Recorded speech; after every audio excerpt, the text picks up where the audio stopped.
l'émission Parole de femmes. Cette semaine, nous allons parler de sainteté. Nous voulons nous préparer, être des femmes fortes dans la foi et des femmes qui choisissons de vivre dans la sainteté, qui choisissons de renoncer au péché, de prendre notre vie chrétienne au sérieux et de prendre Dieu au sérieux et de pouvoir l'honorer dans tous les domaines de notre vie. Alors je crois que cette semaine, il y aura des délivrances, il y aura aussi des repentances, il y aura des nouveaux départs, il y aura des pardons aussi. Alors suivez-nous toute cette semaine sur la sainteté. Et aujourd'hui, nous commençons avec Aurélie et Laure, avec l'impudicité. Comment aujourd'hui renoncer à l'impudicité? Nous commençons avec Aurélie et Laure avec l'impudicité. Ouais, excuse-moi. C'est vrai que c'était sur le thème de l'impudicité avec les chroniqueuses Laure et Aurélie. Voilà, c'est vrai que c'est mieux. Merci Aurélie. Mais moi, ça me fait rire. Non mais tu as raison, tu as raison. Donc vous êtes prêtes pour toute cette semaine les filles? Yes. Ouais, la sainteté c'est un sujet qu'on aime beaucoup aborder à EMCI et aussi dans Parole de femmes parce que la vie chrétienne c'est beaucoup de choses mais c'est aussi la sainteté en fait part. Dieu est saint et il prend plaisir à ce que ses enfants puissent se sanctifier, puissent rechercher la sainteté et par contre il est vrai que beaucoup de chrétiens ont des combats au niveau de la sainteté. Alors cette semaine, le but n'est pas de vous taper sur les doigts, mais c'est que vous puissiez réellement expérimenter des délivrances, que le péché, que vous puissiez prendre des décisions pour que le péché ne fasse plus partie de votre vie. Alors ne fuyez pas, n'ayez pas peur, parce que le Saint-Esprit est celui qui va venir vous convaincre de péché et qui va vous pousser à renoncer au péché et cette chose qui vous embête, cette chose qui vous pèse depuis déjà tellement de temps, je crois que c'est le temps pour que ça s'en aille. Je crois que c'est le temps pour que cette semaine vous puissiez dire non, je refuse, ça n'est plus possible, je ne vivrai pas un jour de plus dans cet état-là. Et comme je le disais, on va commencer sur le thème de l'impudicité parce que c'est quelque chose qui revient souvent. Je me souviens, j'étais allée à une conférence et le prédicateur a fait cet appel, quelque peu surprenant, ceci dit. Qui ici vit dans l'impudicité? Qui ici a des problèmes avec l'impudicité? Et sur une salle de plusieurs centaines de personnes, il y a les 2/3 de la salle qui ont levé la main. Et alors en fait, c'était à la fois surprenant, mais en même temps, ça te montre une réalité finalement qui existe dans l'Église et de faire croire à tout le monde que vous êtes tous saints et tout va bien, c'est pas une solution. Et de fermer les yeux parce qu'on n'a pas envie que l'Église ressemble à ça, c'est pas non plus une solution. L'impudicité existe, mais il y a aussi une solution pour pouvoir s'en sortir. Et ce n'est pas la volonté de Dieu. C'est certain que vous puissiez rester dans l'impudicité. Effectivement, ce n'est pas la volonté de Dieu que de rester dans l'impudicité. Et c'est pour ça qu'il faut mettre ces choses à la lumière. Parce que là, tu vois, tu parles de cette église là où les personnes ont levé la main. Et quelquefois, c'est des choses qui font tellement honte. Et ce qui est aussi, ce qui arrive souvent, c'est qu'il y a vraiment beaucoup de gens qui veulent s'en sortir, en fait. Mais il y a la honte, il y a toutes ces choses à l'intérieur qui font que même pour beaucoup de chrétiens, au final, ils ont juste peur de dire, mais moi, à vrai dire, je suis dedans. Mais comme tu as dit, Annabelle, vraiment, Jésus-Christ est venu nous donner une qualité de vie, en fait. Et cette vie va toujours nous pousser vers la sanctification. Donc, s'il y a des personnes qui vivent ces combats aujourd'hui, ben, c'est le temps juste de dire, ben, aujourd'hui, c'est ma perche que le Seigneur me tend pour que ces choses quittent ma vie, pour que je n'en sois plus esclave. Et c'est important de voir, en fait, c'est quoi la source de ces choses dans ma vie. Parce que quand on parle d'impudicité, il y a beaucoup de sources. Et puis, ça peut être beaucoup de choses. Ça peut être des pensées impures, ça peut être la pornographie. Il y a tellement de choses qui viennent avec ça, en fait. Et c'est chacun déjà de mettre le doigt sur à mon niveau, de quoi s'agit-il au juste? Est-ce que c'est un ensemble de choses? Est-ce que c'est juste une chose? Et de décider d'en finir avec ces choses-là, de les mettre à la lumière et surtout de ne plus en être esclave. Ouais. Non, c'est vraiment bon ce que tu dis parce que c'est vrai que des fois, on vit de quoi? On vit quelque chose comme ça, puis mais on connaît pas la racine. Mmh. Et du coup, c'est vrai qu'on va se sentir mal parce que lorsqu'on vit là-dedans, on ressent pas une joie, quoi. Peut-être des fois, il y a des plaisirs éphémères ou quelque chose, mais il y a quand même, enfin, il y a pas une liberté, quoi. Il y a comme, on est emprisonné dans quelque chose.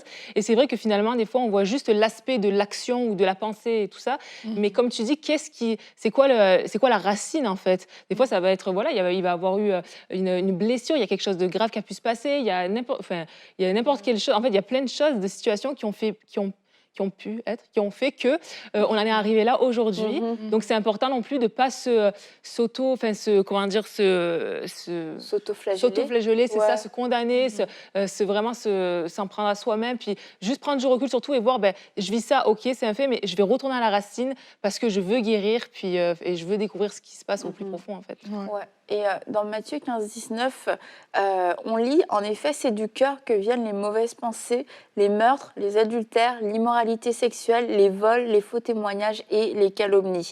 Et quand on parle de source, en fait, il faut retourner à l'intérieur. Qu'est-ce qui a provoqué cette addiction à la pornographie? Qu'est-ce qui s'est passé? Est-ce que c'est parce que j'ai été exposée, malgré moi, à la pornographie à un jeune âge, et puis ça a choqué mon âme, et du coup, mais ça, en même temps, ça choque, ça fait l'effet de la cocaïne, en fait, ou l'effet de la drogue.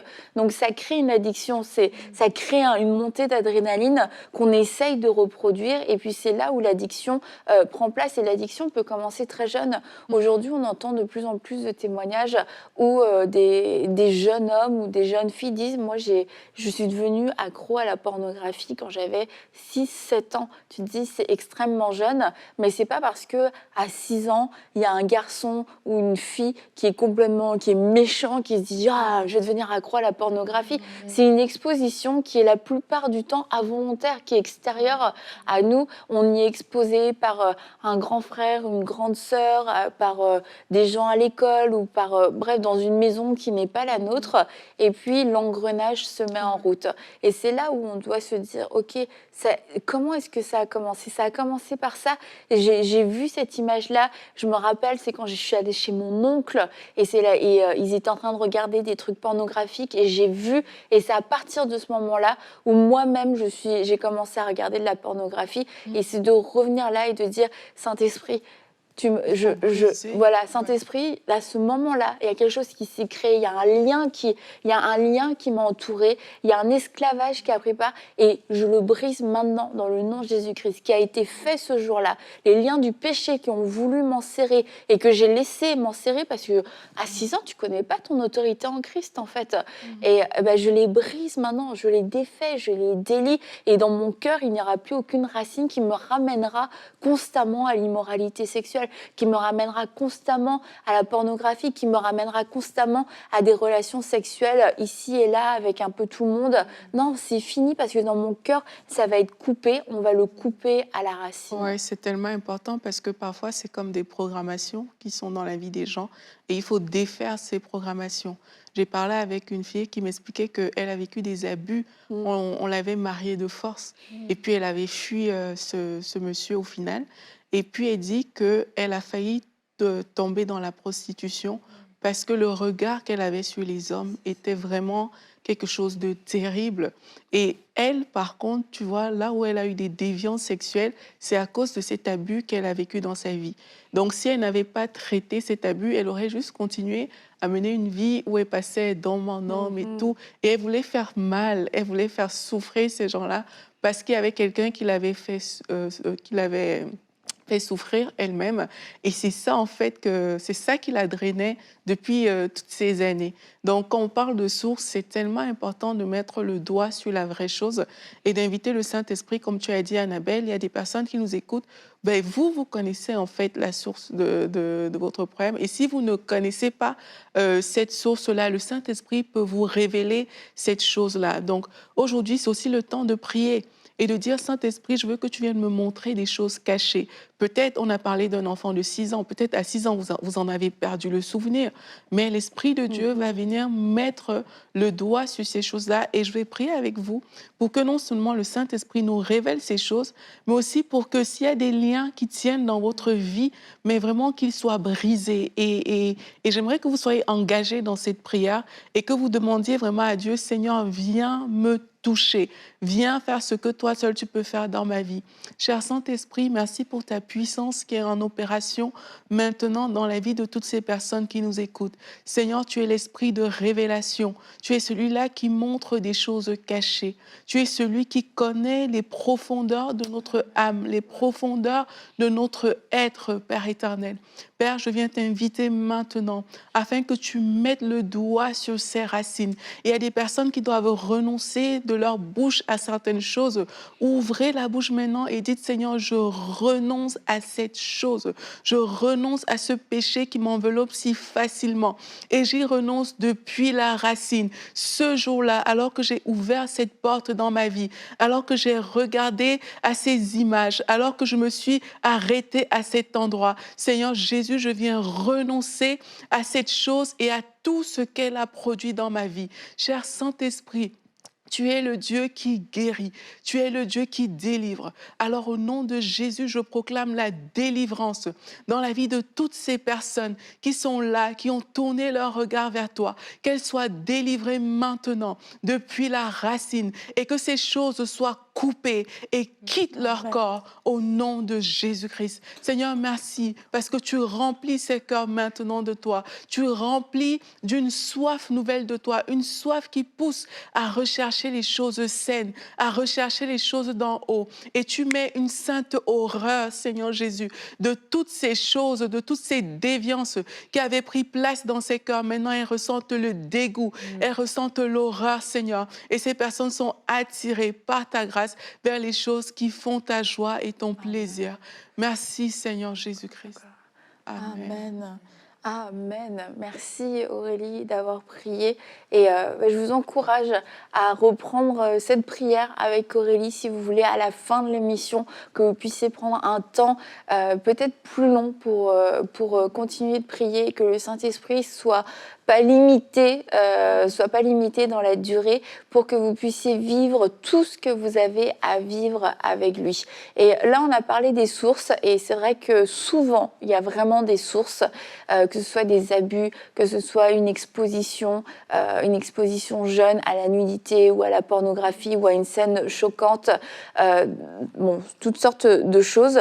Mais il arrive aussi que, en fait, ça vienne parce qu'on n'a pas été vigilant aussi. On n'a pas été vigilant. On va un peu, on regarde tout, on écoute tout, on n'a pas de filtre.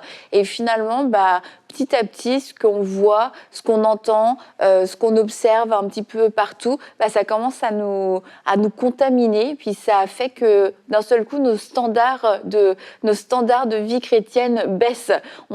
On accepte tout, on est très laxiste avec nous-mêmes et puis à force de dire oui à ça, on se retrouve à vivre dans l'impudicité, on se retrouve à ne plus pouvoir dire, à ne plus pouvoir résister parce qu'on ne s'est pas exercé assez de résistance.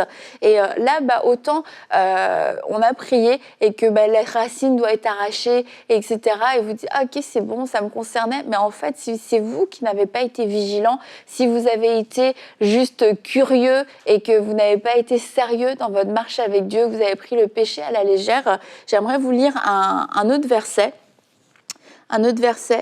Dans Colossiens 3.3 qui nous dit faites donc 3.5 excusez-moi, faites donc mourir en vous ce qui est terrestre, l'immoralité sexuelle, l'impureté, les passions, les mauvais désirs et la soif de posséder qui est une idolâtrie. Et un autre passage dans 1 Corinthiens 6 au verset 18, fuyez l'immoralité sexuelle. Et ça, ce sont deux instructions divines, fuyez et faites mourir. Et il y a des choses, c'est nous, on est responsable de ces décisions et on doit prendre la décision de fuir l'immoralité et on doit prendre la décision de faire mourir cette immoralité en arrêtant de la nourrir, en arrêtant de s'y attacher aussi et puis d'aimer le péché. Et si je reviens à ce que tu dis, Annabelle, la Bible dit de ne pas se conformer au siècle présent. Mhm. Et beaucoup de gens, justement, n'arrivent pas à fuir parce que dans l'entourage, il y a des personnes. Et ces personnes te poussent parfois à faire des choses. Je me rappelle quand j'étais toute jeune, il fallait que je montre que j'ai un petit copain parce que toutes mes amies avaient un petit copain. Ça, c'est Mais tu vas ouvrir des portes comme ça. Et puis après, tu vas voir qu'effectivement, tu vas te retrouver avec un petit copain, mais en fait, tu ne le voulais pas. C'est juste parce que tes amis en avaient. Et parfois, même au niveau de l'impudicité, on ouvre des portes. Parce qu'autour de nous, ben, tout le monde fait ça. Mais si je ne fais pas ça, je ne serais pas cool. Tu regardes des jeunes, je ne sais pas, à l'école, tout le monde a une certaine vie. Et tu te dis, mais moi, si je ne le fais pas, mais du coup, ça ne va pas. Mais fuir, Annabelle, comme tu dis, c'est accepter de ne pas être cool dans certaines circonstances. C'est dire non à ça, en fait. C'est dire, oui, je vois, vous vivez d'une certaine manière et tout. Je ne suis pas prête pour ces choses-là. C'est pouvoir dire son point de vue sans avoir peur. Et je crois que la peur, c'est quelque chose qui, je pense beaucoup aux jeunes, alors que je suis en train de parler, ça limite beaucoup de gens, beaucoup de jeunes, parce que mais tous mes amis font ça, tous mes amis ont accès à certaines choses. Pourquoi est-ce que moi, je n'aurais pas accès? Donc, si vous êtes jeune et que vous nous écoutez, tu as le droit de dire non. Tu as le droit de dire, c'est pas pour moi. Vous avez fait le choix d'emprunter ce chemin, mais moi, je ne veux pas emprunter ce chemin. Il y a un cadre que le Seigneur a disposé pour ce qui concerne les relations sexuelles, la vie sexuelle, toutes ces choses. Et il y a un cadre vraiment que Dieu a disposé et tu peux dire à tes amis, j'aimerais le faire dans le cadre que Dieu a disposé. Je ne veux pas m'accrocher à des pulsions, des désirs impurs qui ne viennent pas de Dieu à ce moment de ma vie. Je veux vraiment le faire dans un certain cadre et en affirmant tes positions, tu es en train de fuir. Tu es en train de renoncer, tu es en train de mettre en pratique ces deux versets que tu as cités, Annabelle. Non, c'est vrai. Puis c'est vrai que, comme tu dis, on est dans une génération où tout le monde fait un peu ce qu'il veut quand il veut. Puis c'est vrai, quand tu vois ça, ben, toi, tu es dedans. Donc des fois, tu as du mal à affirmer tes convictions ou même à tenir, ouais, c'est ça, tes valeurs. Puis moi, ça me fait penser vraiment à quelque chose qu'on peut répéter souvent, mais c'est vraiment la crainte de l'Éternel. Et c'est quelque chose qu'on peut prier pour soi-même et pour les autres. Et donc, la crainte de l'Éternel, pour rappel, c'est pas quelque chose où Dieu est dur et tout ça, mais c'est vraiment être soumis à Dieu, on le respecte, on l'honore, pardon. Et en fait, ben, on lui fait confiance, on sait qu'il a le meilleur pour nous. Puis vraiment, ben, on veut être rempli de sa sagesse, en fait. Et moi, je sais que j'ai deux petits témoignages comme ça où ben, j'avais une amie qui était chrétienne et son copain aussi, mais ils habitaient ensemble. Donc voilà, ils habitaient ensemble, tout ça. Ils voulaient se marier, mais ils se disaient, bon, on va essayer d'habiter ensemble. Et en fait, j'avais déjà eu des discussions avec elle, tout ça, puis on dirait que ça la dérangeait pas plus que ça d'habiter avec son copain. Et en fait, je me suis dit, ben, ce que je dis, ça n'a pas forcément de poids. Donc je vais commencer vraiment à prier pour elle, pour la crainte de l'Éternel. Et en fait, c'est fou parce que j'ai prié, puis à un moment donné, c'est comme, ben, elle a dit, on peut plus habiter ensemble, c'est plus possible. Je me sens pas bien. Il faut que ça change. Et finalement, ben, ils ont arrêté d'habiter ensemble. Puis bon, ils se sont séparés, tout ça, mais voilà. Et un autre témoignage dans le genre où en fait, il y avait un couple donc, donc, de nouveaux convertis. Lui s'était fait baptiser. Ils ont habité ensemble aussi. Ils ont eu un enfant ensemble. Et elle, en fait, à un moment donné, elle a décidé de se faire baptiser. Et en discutant ce jour-là et tout, je lui disais, puis sinon, on parlait de mariage. Et elle me disait, bah, moi, pour me marier, je peux attendre, ça ne me dérange pas d'attendre 2-3 ans encore. Tu sais, ils avaient un enfant ensemble, tout ça. J'ai dit, ah, OK, bon, OK, voilà. Et finalement, après le baptême, donc on prie pour elle, tout ça et tout. Puis j'ai vraiment à cœur de prier pour elle, pour cette crainte de l'Éternel, quoi. Et en fait, c'était fou. Puis moi, c'est là où moi, ça m'encourage dans la prière, parce que tu vois vraiment Dieu agir. 5 jours plus tard, elle m'écrit pour me dire, écoute, Laure, c'est plus possible, je me sens pas bien, il faut que je me marie dans le mois prochain, j'aimerais qu'on puisse se marier, quoi, parce que voilà, je sais que c'est la bonne personne, mais je peux plus vivre de cette façon-là. Ouais. Et en fait, ben, je me disais, waouh, c'est fou, parce que la prière a vraiment un impact. Donc des fois, peut-être que oui, parler ça sert à rien, peut-être que voilà, mais la prière porte vraiment du fruit, et pour soi et pour les autres. Oui, c'est vrai. C'est aussi pour ça que la gestion de la vie amoureuse, quand on parle de tout ça, est importante. Et il y a des personnes parfois, et je le remarque même dans les églises, on pense qu'on t'interdit d'être amoureux. C'est pas ça qu'on est en train de dire. c'est qu'il y a un cadre et puis une gestion des sentiments. Et il ne faut pas se faire confiance. Et quand je dis qu'il ne faut pas se faire confiance, ça veut dire que ta chair, tu ne dois pas faire confiance à ta chair et te retrouver dans des positions justement où tu peux être vite embarrassé ou bien tu peux être porté à commettre des actes impurs. Et j'encourage toutes les personnes qui nous écoutent à lire dans Romains 6. C'est un passage que moi j'aime beaucoup. C'est tout le chapitre, hein, vraiment de Ça, le lire.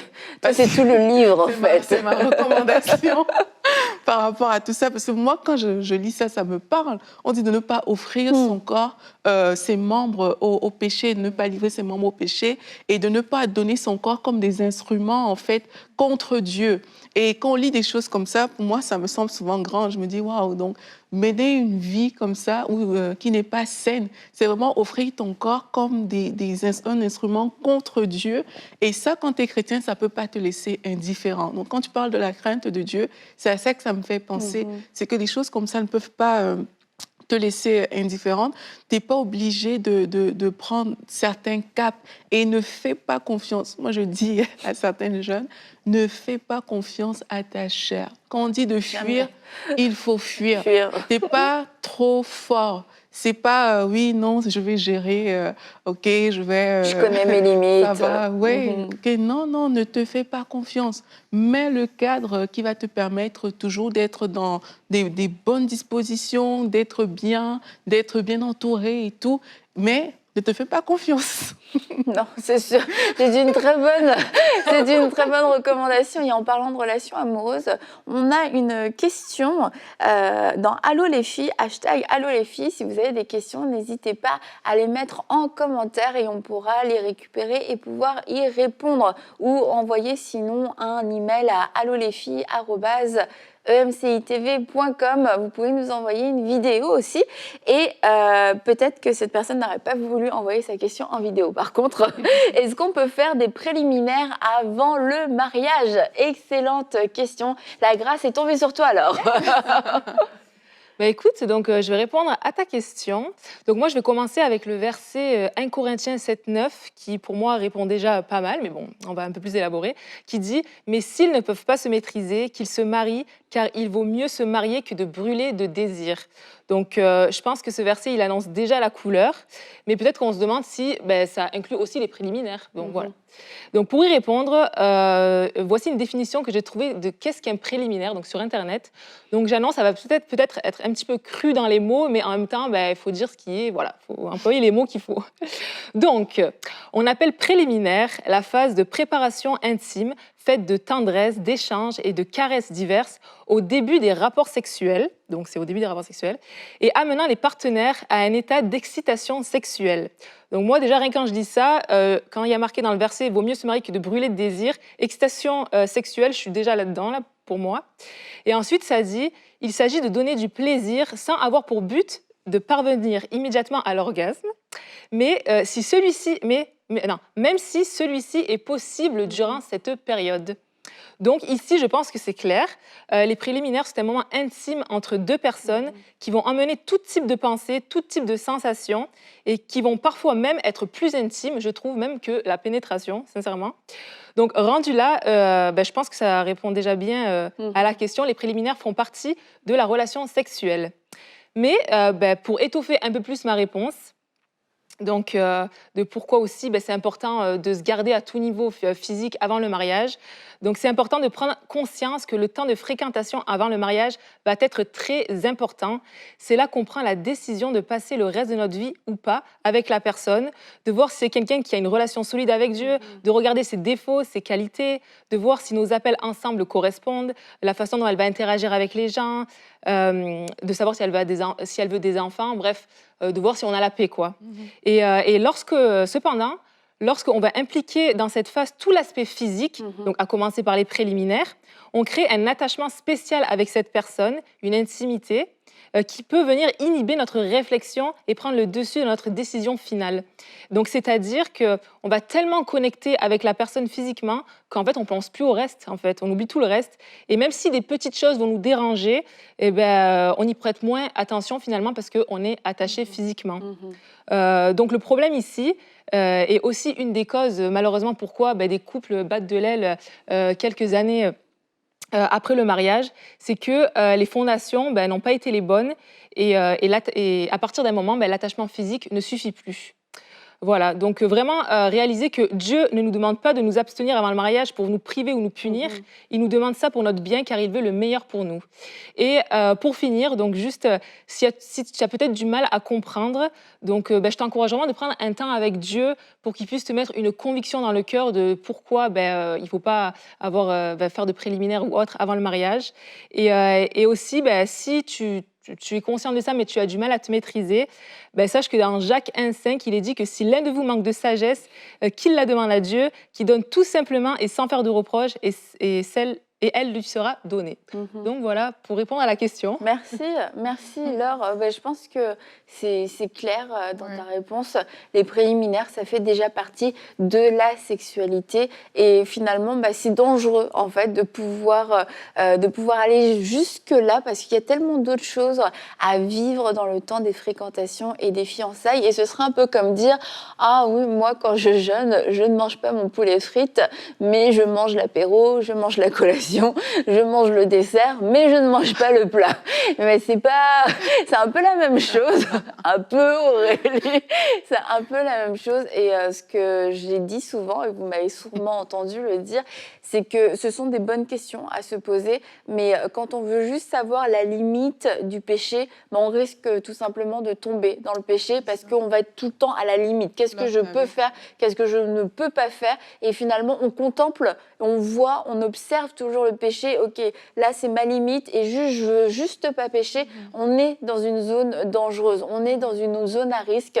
C'est une frontière, il suffit d'un pas pour basculer, d'un pas pour aller du mauvais côté. Et du coup, il n'y a aucun intérêt à rester sur cette frontière. La frontière, vous la connaissez. Et je pense que la plupart du temps, dans nos cœurs, on connaît cette frontière.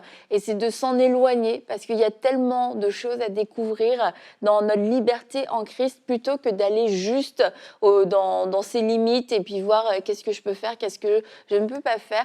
Et je veux aussi vous recommander encore une fois le livre de Rachel Dufour, Oura pour le Vajayjay. Elle parle de la sexualité pour les femmes. Elle dit du berceau au cercueil, je crois. Et du coup, elle parle aussi de ces temps où on peut avoir des pulsions sexuelles, comment en tant que femme les gérer, comment ne pas les étouffer, ne pas les ignorer, ne pas croire que la pulsion est un péché, mais comment est-ce qu'on peut le vivre de façon sainte en tant que femme. Elle en a parlé aussi dans notre live sur le célibat, un live spécial célibat dans Parole de femme. Elle a fait toute une capsule, donc n'hésitez pas à aller pouvoir écouter ce que Rachel disait à ce sujet-là.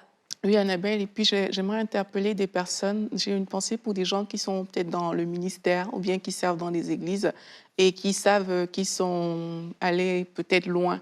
Et à cause de ça, ils ont peur et ils ont mis un masque en fait sur eux. Vous venez, vous servez comme ça. Mais il y a un problème en fait. Et j'aimerais vous dire aujourd'hui que c'est peut-être en fait j'ai envie de dire de mettre à la lumière. Voilà, c'est ça. Je vous encourage à trouver quelqu'un de confiance et de mettre ces choses à la lumière pour que vous-même vous en soyez libérés en fait. Ne laissez pas la honte devenir un mur devant vous, mais vraiment exposer ces choses-là et que le Seigneur vous fortifie, vous relève et vous délivre en fait de toutes ces choses, mais ne vivez pas dans cette vie cachée, peu importe votre titre, même si vous êtes un grand chanteur, le grand pianiste, le grand, je sais pas, leader de louange, vraiment si vous sentez que dans votre vie, ça ne va pas parce que vous êtes sous ce joug de l'impudicité, vraiment, allez voir un responsable fiable, quelqu'un de confiance, exposer ces choses et vraiment que le Seigneur vous fera la grâce. Juste ce fardeau ôté de votre cœur, c'est déjà beaucoup en fait. Donc, c'est cette parole que j'avais. Merci Aurélie, merci Laure. Et nous, on va se retrouver demain pour une prochaine émission et nous continuerons sur le thème de la sainteté.